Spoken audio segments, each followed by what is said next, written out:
बिस्मिल्लाहिर्रहमानिर्रहीम। अस्सलाम वालेकुम नाज़रीन, आप यूट्यूब चैनल देख रहे हैं। मैं इमरान खान हूँ। सबसे पहले इमरान खान साहब का स्टेटमेंट है और काफ़ी दिनों के बाद उनका एक बड़ा स्ट्रेट फॉरवर्ड स्टेटमेंट आया। ये रात गए जारी किया गया पाकिस्तान तहरीक इंसाफ की जानिब से।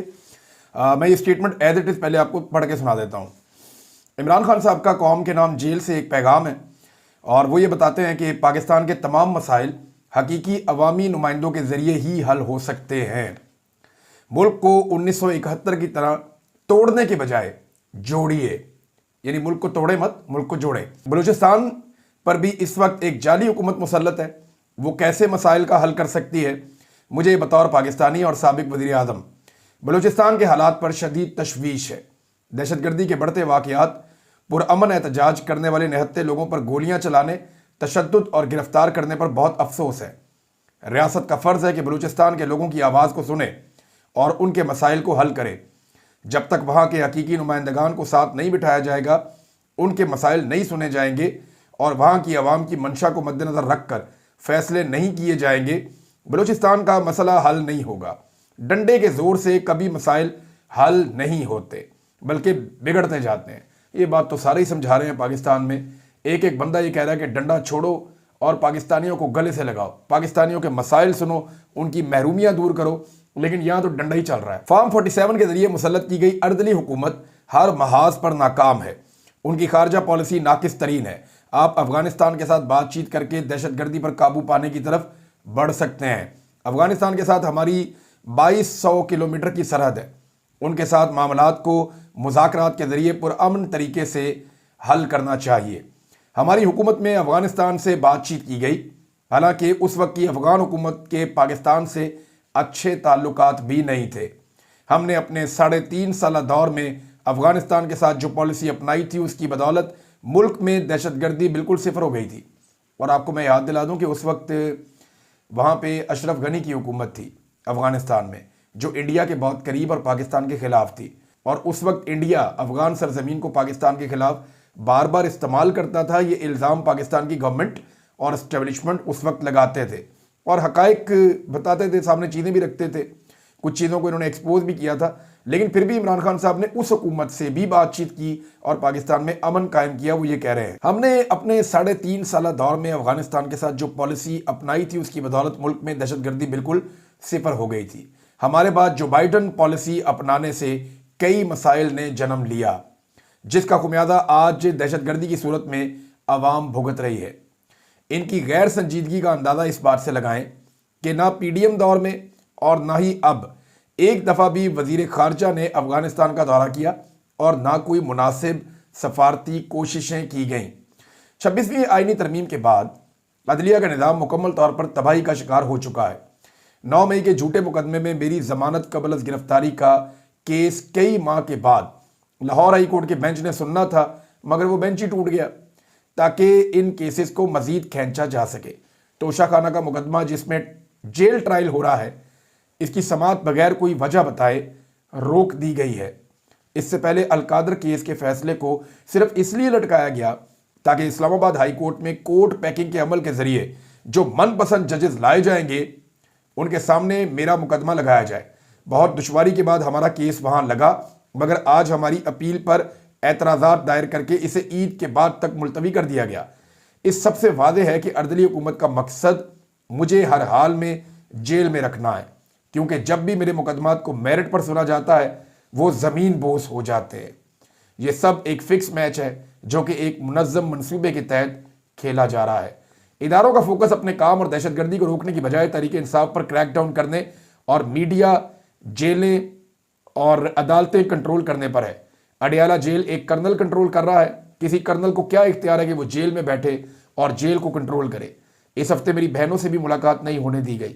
मुख्तलिफ अदालती अहकामात के बावजूद ना दोस्तों से मुलाकात होने दी जाती है, ना बच्चों से फ़ोन पर बात, ना डायरी की रसाई और ना ही किताबों की रसाई होने दी जाती है।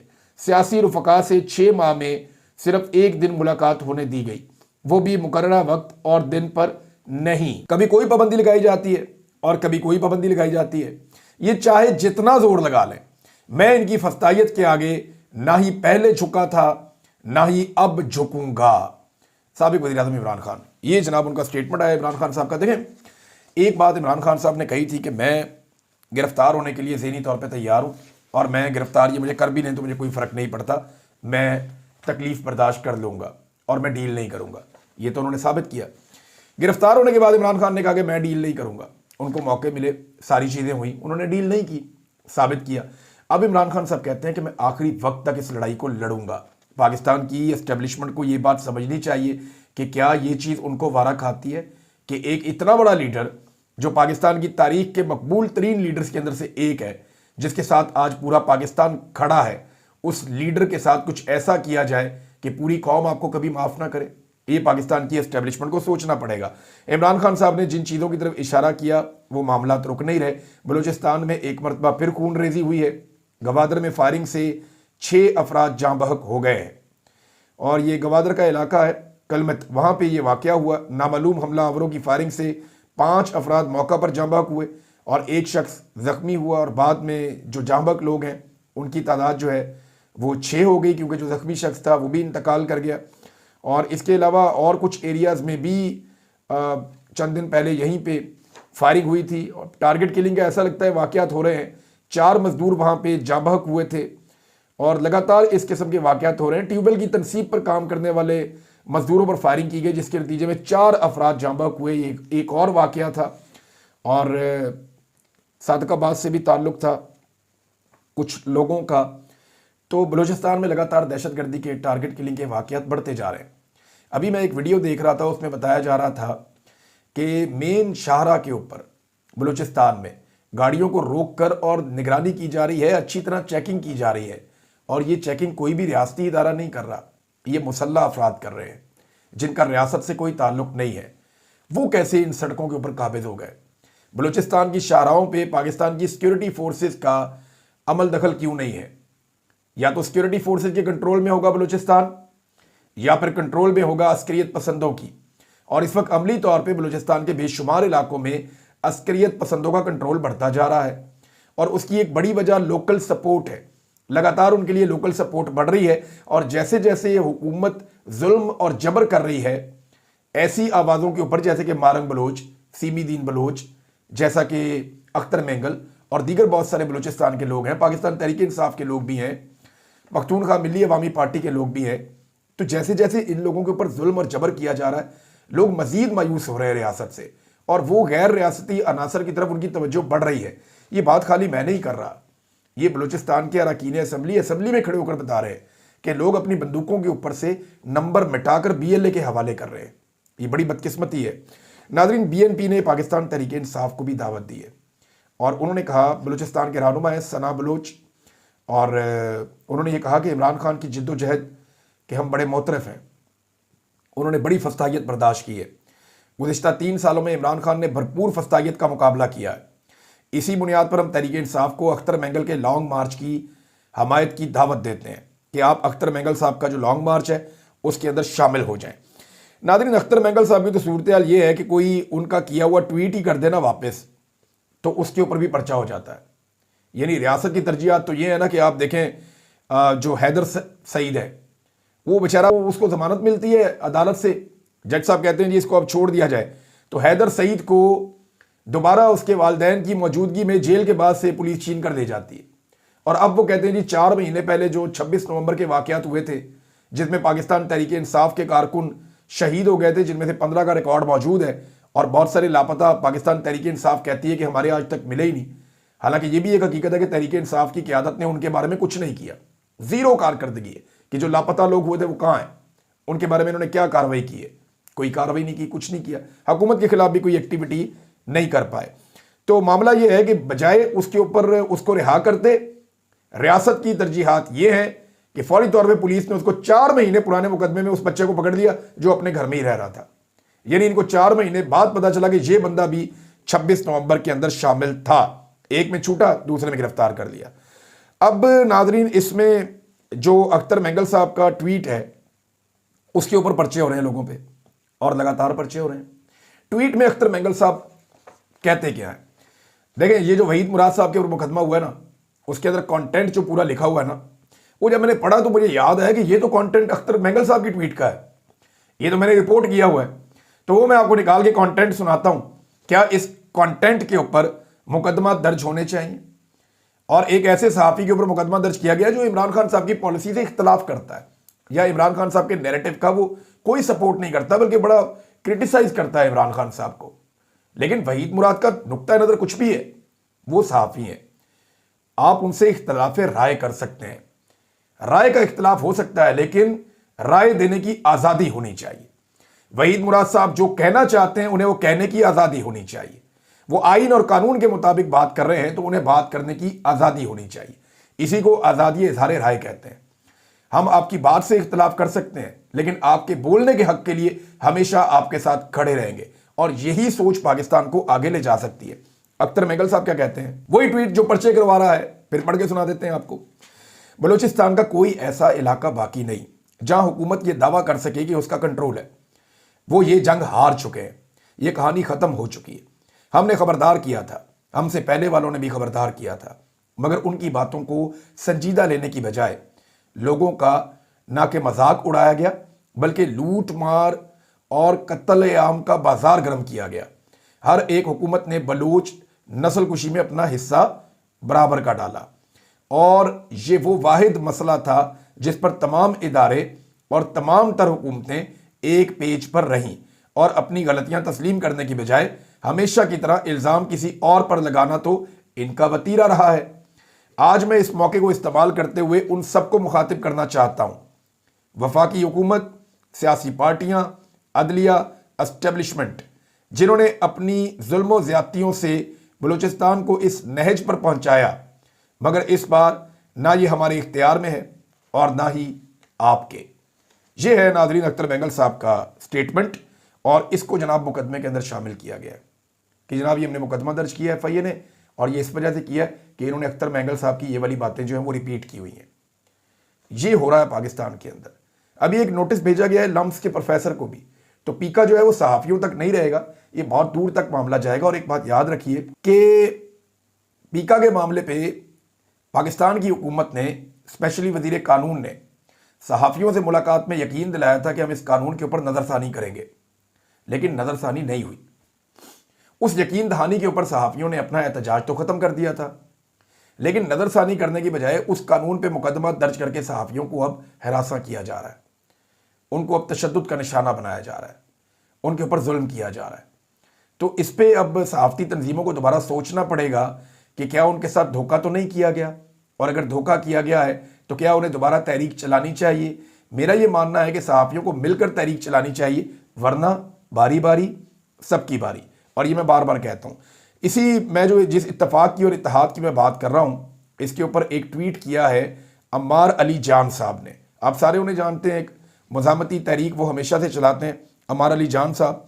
और उनका कहना है कि हमारे लिए ये ज़रूरी है कि तमाम मुज़ाहमती क़ुव्वतों को यकजा करें, चाहे वो सिंध और पंजाब में पाकिस्तान ग्रीन इनिशिएटिव के नाम पर होने वाले ज़बरदस्ती ज़मीनों पर कब्ज़े के खिलाफ लड़ रहे हों, खैबर पख्तूनख्वा और बलूचिस्तान में डॉलर से चलने वाली जंगों के खिलाफ मुज़ाहमत कर रहे हों, या कश्मीर और गिलगित बल्तिस्तान में नौ आबादियाती तर्ज की हुकूमतों के खिलाफ खड़े हों। वक्त आ गया है कि मुआशरे के तमाम तबकात अपने दुखों को यकजा करें, ताकि हमारे आंसू एक खौफनाक तूफान में बदल जाएं, जो इस जाबराना सख्त रियासत की दीवारों को बहा कर ले जाए। Hard state. तो अब ये अम्मार अली जान साहब ने कहा, मुझे लगता है कि अम्मार अली जान साहब भी अब नरगे में आएंगे, इनके खिलाफ भी कार्रवाई की जाएगी।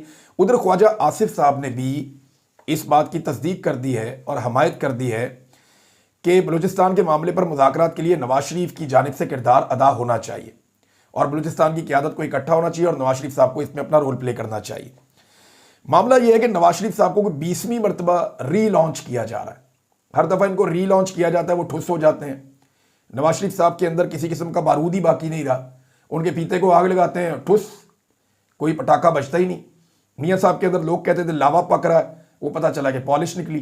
तो मियाँ साहब को वज़ीर आज़म बनाने के लिए लाए थे, कई मौक़ों पर कहा कि इसको हल करेंगे, इस मसले को मियाँ साहब करेंगे, लेकिन जब भी पाकिस्तान में कोई मसला हल होता है या वो मसला ख़राब भी हो जाता है, तो पाकिस्तान के जो वज़ीर आज़म हैं, जिनको फार्म 47 के ऊपर मुसल्लत किया गया है ज़बरदस्ती इस मुल्क के अवाम पर, वो आखिर में हर कामयाबी या हर नाकामी वो आर्मी चीफ के खाते में डाल देते हैं।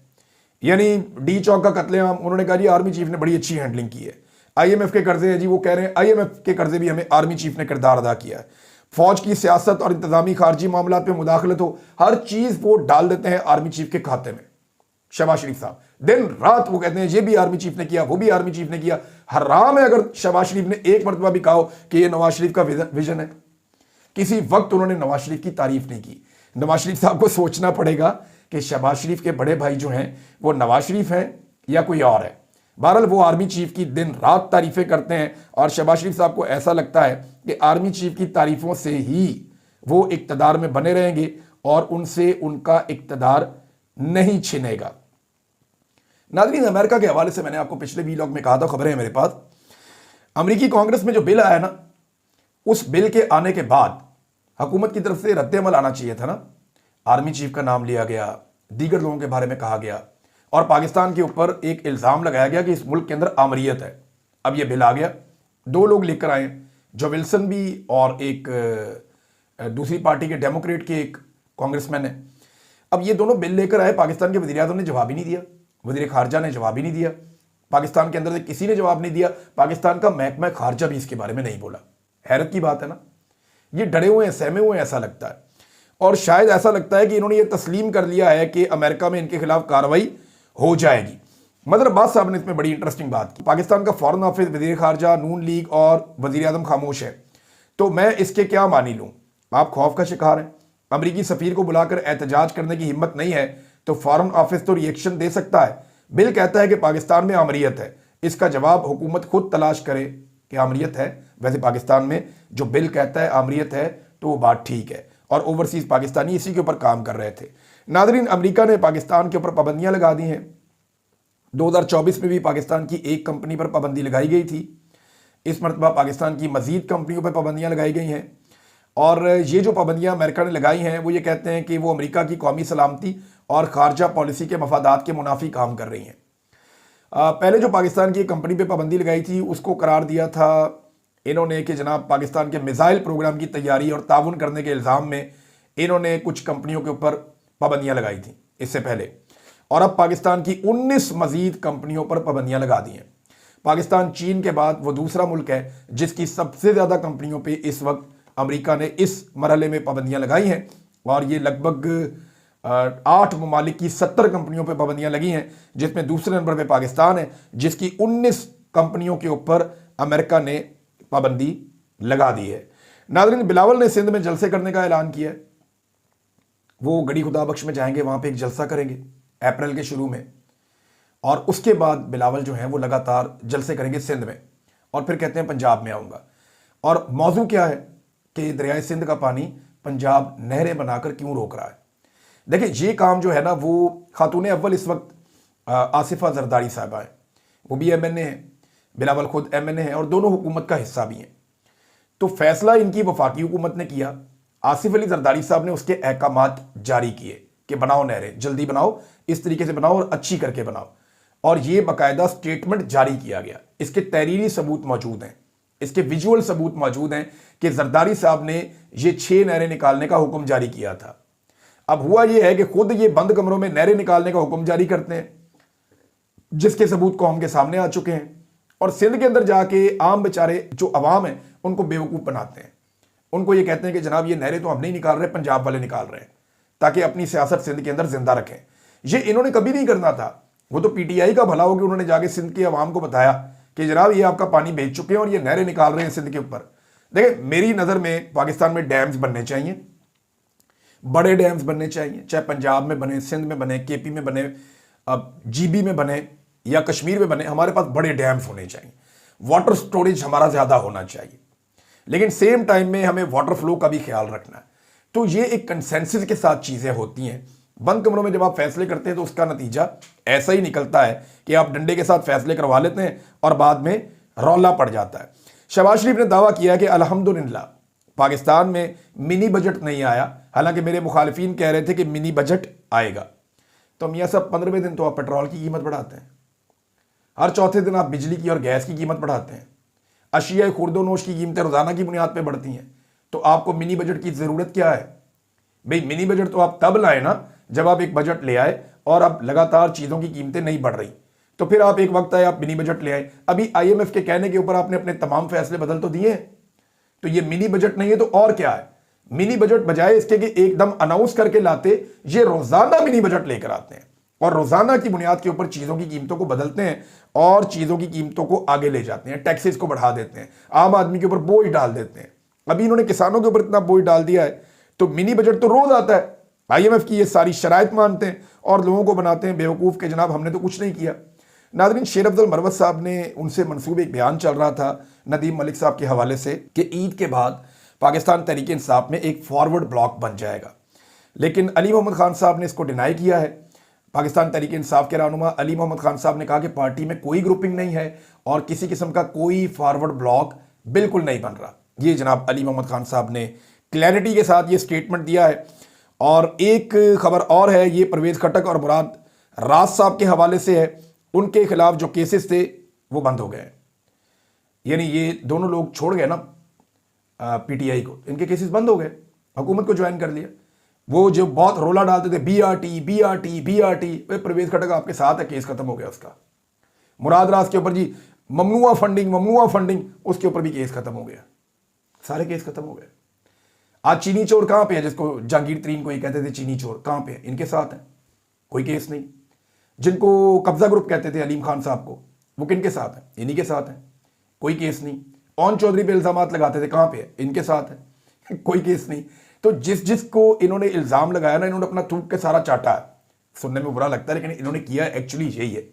और जो इनके साथ गया वो दूध का धुला हो गया और वो वॉशिंग मशीन में से निकला और पाक साफ होकर पाकिस्तान में सियासत कर रहा है। नाज़रीन, डॉक्टरों ने भी एहतजाज किया, पंजाब में बहुत उनका एहतजाज जारी है। वो एक बात कह रहे हैं कि जनाब आप एथोपिया की तरह हमें फंड्स देते हैं, बल्कि उससे भी कम, और हमसे उम्मीद करते हैं कि हम यूरोपीय ममालिक की तरह यहाँ पे लोगों को फैसिलिटेट करें, हमें फंड्स दिए जाएं, हमें सहूलियात दी जाएं और उसके बाद आप हमसे तकाजा करें कि हम बेहतर काम करें। अब मरियम नवाज के पास तो बहुत वसाइल हैं, तो वो तो जवाब तो उनको देना चाहिए, और जब डॉक्टर्स को आप वसाइल ही नहीं देंगे तो वो इलाज कैसे करेगा? अब तक के लिए इतनी, अपना ख्याल रखिएगा, अपने इस चैनल का भी। अल्लाह हाफिज़।